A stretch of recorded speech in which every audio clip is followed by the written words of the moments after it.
સાબરકાંઠામાં ભીષણ આગ. ગામભોઈ રણાસર હાઈવે પર આવેલ કાપડની ફેક્ટરીમાં લાગી વિકરાળ આગ.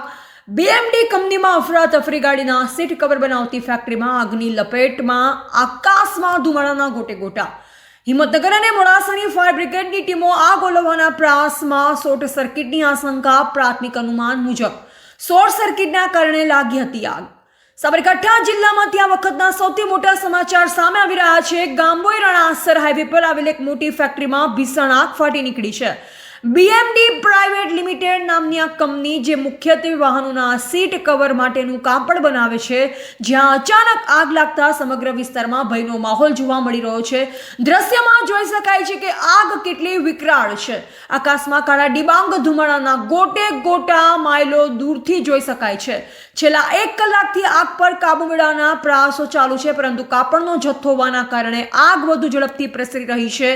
ઘટનાની જાણ થતાં જ હિંમતનગર અને મોડાસાથી ફાયર બ્રિગેડની ટીમો તાત્કાલિક ઘટના સ્થળે પહોંચી ગઈ છે.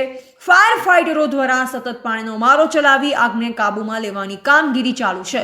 પ્રાથમિક તપાસમાં આગ શોર્ટ સર્કિટના કારણે લાગી હોવાનું અનુમાન લગાવવામાં આવી રહ્યું છે. સદનસીબે હજુ સુધી કોઈ જાનહાનિના સમાચાર પ્રાપ્ત થયા નથી, પરંતુ કંપનીમાં રાખેલો લાખોનો માલ સામાન બળી ખાખ થઈ ગયો છે. અહેવાલ રાજકમલસિંહ પરમાર, ભારતની અસ્મિતા, સાબરકાંઠા.